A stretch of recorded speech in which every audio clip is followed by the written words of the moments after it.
The Ares Apex 8N wheelbase and CPP Apex pedals are Conspit's new entry into the more affordable end of the DD market, aimed squarely at people upgrading from a Logitech G or Thrustmaster style setup. For the past few months, I've had early access to the pedals, steering wheels and the wheelbase, and in this video I'll share the highs and the lows. I'm Lawrence, welcome to the channel.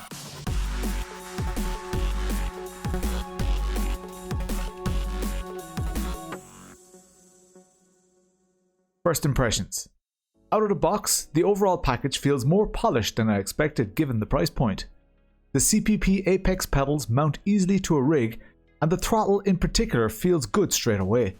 The pedal arms and faces themselves are nicely machined and feel premium, even if the base looks a little plasticky at first glance. In practice, that base plate works well, keeping the control box and wiring tidy and under control. There's lateral pedal adjustment and pedal face adjustment. There's no forward and back pedal adjustment, which will make heel and toe difficult. The throttle and clutch are almost identical visually, but do differ significantly in feel. It's also worth noting that having proper clutch paddles on a steering wheel at this price point is a nice surprise. Price. Conspit is going in aggressively here. The Ares Apex 8N wheelbase on its own comes in at around $419. That's €358 or £315 before tax. And the full Apex bundle with 310 Apex, CDR QR, CPP Apex 2 pedal set, and the 8N base is $999. That's €860 or £750, again excluding VAT. There are also configurations with the 300 GT wheel at different price points. On paper, that puts this bundle directly up against the first DD options from more established brands, but with a lot more hardware in the box for the money. The value story is a big part of how Conspit wants this product to be judged. Installation. Hardware. Physically getting the Ares Apex onto the rig was very straightforward. I base mounted it and there was no drama with the pattern or alignment. Although I did have to supply my own T-slot nuts to get it bolted down, which may catch some people out depending on their rig hardware.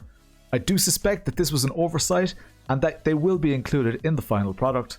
Once mounted, there was no noticeable flex or movement from the base itself. The CPP Apex pedal set was also easy to bolt down, and the base plate was nice compact footprint, which makes it simple to position on most rigs while still keeping the cables and control box neatly contained.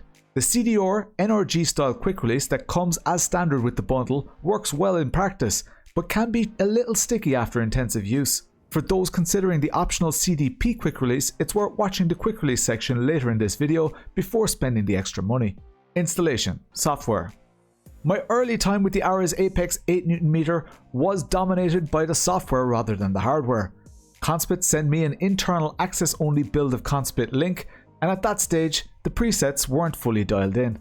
Invert force feedback wasn't available, and I ran into situations where the base powered on but wasn't recognized properly or lost force feedback in titles like Dirt Rally 2. It took more hand-holding and communication with their R&D team than a typical customer is going to have. But the direction of travel is good, and the current public software is in a far better place than the builds I started with. One funny issue I still have is that I need to change the language back to English after each upgrade. And when you create a new profile, it doesn't auto switch to it, which has led to me butchering some of my existing good profiles for other sims that I liked. One of the other interesting features within Conspit Link is the encoder remapping on the wheels. By turning a central functional knob, you can change what the two vertical encoder dials or thumb rotaries actually control, with up to 12 different plus and minus mapping combinations available. For example, in one position you might have the encoders set to TC1 and TC2, and in another position they can instantly become brake bias and ABS controls. It's a clever way of getting a lot of in-car adjustment without needing a ridiculous number of dedicated knobs. The wheel screen and lights turn off after a set amount of time of not being used, which is nice. I didn't feel the need to turn this wheelbase on or off at any stage. SimHub hogs the ports that Conspit Link needs to power the dashes. You'll need to configure SimHub to forward data to Conspit Link if you plan on running both at the same time. Quick release. Conspit offers two quick release options here, the standard CDR and the optional CDP. On paper, the CDP is more premium, race-inspired proprietary design at around $75, and it's lighter than the CDR, which partly explains the price difference. In practice though, it was the weakest part of my experience.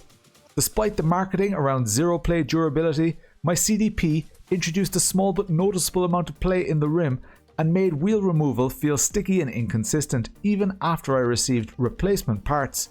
The $50 CDR NRG style QR that ships with the bundle is ironically the one I'd actually recommend. It uses a more universal and proven pattern, supports rapid wheel changes and makes it far easier to mount third-party rims that already ship with similar hardware. It's not perfect, I still experienced occasional stickiness, but overall the CDR felt more confidence-inspiring than the CDP and aligns better with how most people will want to expand this ecosystem over time. There's also an optional USB-A adapter spacer which mounts to the front of the base and adds a USB-A port on the shaft for true USB pass-through. This is a clever and relatively affordable way to tidy up third-party USB wheels and avoid long dangling cables. But there is a trade-off. Because the USB port lives on the shaft and not on the quick release itself, you still need to unplug and replug a USB cable every time you swap to a non-Conspit rim. Conspit also offers a 15cm extension rod for those who want to bring the wheel closer to them, but I haven't tested that accessory so I can't comment on its impact on flex or feel. Finally, there's a very affordable $19 standard PCD adapter for mounting almost any QR pattern you like, and a quick con adapter which gives you full USB compatibility for Conspit rims on third-party wheelbases, so you're not locked into using these wheels on Conspit hardware only. Steering wheels. There are two main steering wheel options for this bundle, the 310 Apex and the slightly more expensive 300 GT. I used both extensively. The 310 Apex is slightly smaller than the 330mm rims I usually prefer, but on an 8N wheelbase, that actually works in its favour. It suits the Ares Apex really well, giving you a nice balance between leverage and detail with plenty of control inputs, a useful built-in screen and solid ergonomics for a wide range of cars. The rims are easily detachable from the button plate, which means that more rim options are likely to be made available. This is similar to what we have seen from the Asetek button plate. The 300 GT is a more serious GT LMP style wheel with a lighter race grade carbon construction and even more inputs, and I really enjoyed it for GT and prototype style racing. When compared to the Simagic GT Neo, the grip material is nicer, although the shape of the GT Neo's grips is slightly better. Conspit's offering does have far nicer rotaries, buttons and general build quality and visual appeal with this woven carbon construction. That being said, I did experience some early reliability issues on pre-release hardware. A failed rotary on my first 300 GT and 2 button failures on my Max 01 steering wheel, so that's something to be aware of. It's also worth noting that for some reason, the button backlighting is noticeably less bright when driven purely through SimHub compared to when the wheels are powered and controlled through Conspit Link. The screen is also not SimHub compatible, which is a shame. The standard screens are usable but not as good as SimHub. In day-to-day use though, the combination of materials, ergonomics, and control layout on both the 310 Apex and 300 GT are very strong for the price segment. The steering wheels come with extra magnets to make the shifts a little heavier. This doesn't affect the noise, but it does affect the feel pleasantly. The 7-way hats and thumb rotaries feel good, but the front-facing rotaries feel excellent, as good as any on the market. Force feedback. The Ares Apex sits firmly in the 8N DD bracket from a performance point of view. It is noticeably weaker than something like the Simagic Alpha Mini, and the 9N Simagic Alpha Evo Sport still offers more raw detail than the Moza R9, CSL DD 8N and this Ares Apex. In terms of outright torque and feel though, the Ares is very close to a CSL DD 8N or a Moza R9. The default feel is a touch on the smoothened side, even when you back off some of the filters and sliders, but once I had it dialed in, I had a great force feedback experience in titles like iRacing and the original Assetto Corsa, with plenty of usable detail coming through the rim.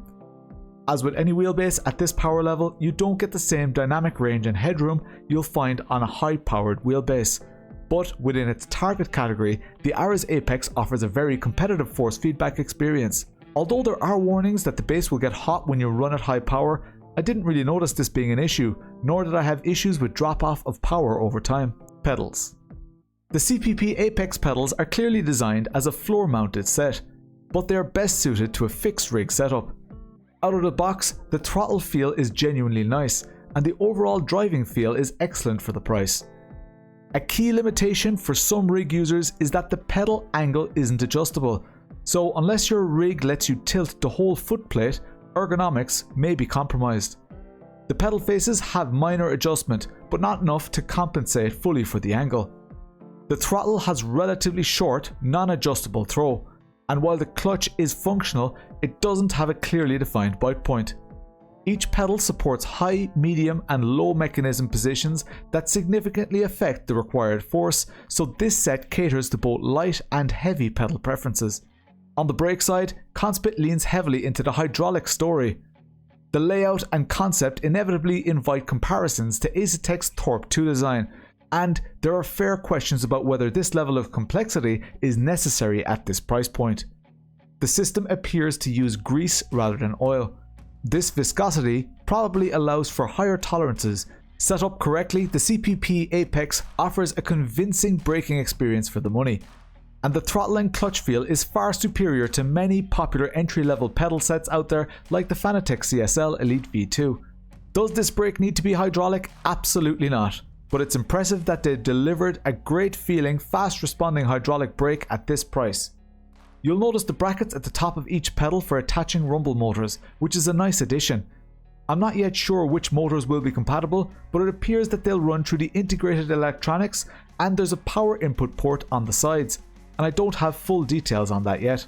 These pedals can be used on a desk and have an acceptable amount of grip under them on the lowest brake resistance settings. But if you're looking for a heavier braking experience, you'll need extra means of keeping them in place. The removable rear bracket helps here, bracing it against the wall without damaging it. Although a peak of 100 bar, that's roughly 100 kilos, is claimed, I feel the brake reaches 100% with a bit less force even when correctly calibrated. That said, the brake feels great, and I'd happily use it long term. Brake adjustment requires a special tool, and the elastomers and springs provided to tune the feel. Springs work best for me. There's very little missing from this bundle. Final thought. Taken as a whole, the Ara's Apex 8Nm and CPP Apex pedals bundle is exceptional value. The overall perceived build quality, especially on the steering wheels, is noticeably superior to a lot of the other options in this price range. And Conspit software is already good with some genuinely innovative touches like the dynamic encoder functionality, which we've seen on very high-end brands like Bavarian SimTech in the past. There are still rough edges and occasional moments of confusion in Conspit Link, with tooltips and some UI behaviors that are not quite where they need to be yet, but the trajectory is clearly upwards, and I expect a lot of this to be resolved over time. The QRs are probably the most confusing part of the ecosystem right now. The CDP looks beautiful on paper and in the marketing materials, but even with replacement parts, it never gave me the zero play, silky experience that I was hoping for. The cheaper CDR was simply the better real-world option for me, and that's the one I would recommend to most people. The optional USB-A adapter spacer is also worth consideration if you run third-party USB wheels. Only a handful of brands, mainly Asetek and Simagic, offer comparable USB pass-through solutions right now. And at around $30, this is by far one of the most affordable and tidy ways to get rid of long dangling USB cables from your rims. The CPP Apex pedals punch well above their weight. The throttle has a relatively short, non-adjustable throw, and the clutch is functional without a very clearly defined bite point, but both are far superior to what you get on many popular entry-level pedal sets like the Fanatec CSL Elite V2. As for durability, they've lasted close to 2 months of intense use on my rig without any functional issues. Ultimately, this bundle is clearly aimed at people who are buying their first direct drive wheelbase, those coming from Thrustmaster T300, T500, TSPC Racer, Fanatec CSL Elite, Club Sport Wheel, or Logitech G-Series style gear. If you're in that camp, and if you're prepared to live with some early ecosystem quirks in exchange for a lot of hardware and performance for your money, the Apex bundle is a very compelling way to step into DD without feeling like you've compromised on the experience. If you'd like to buy these or any other products while supporting our channel financially at no extra cost to you, please consider using my affiliate links in the description below. For Conspit in particular, I recommend buying from a local reseller just in case you run into any teething issues like I did. I stream every Tuesday and Thursday at 9 PM UK and Irish time. I use the hardware that I'm reviewing live on stream, so make sure to subscribe and pop in when I'm live. I'm Lawrence, I'll chat to you later.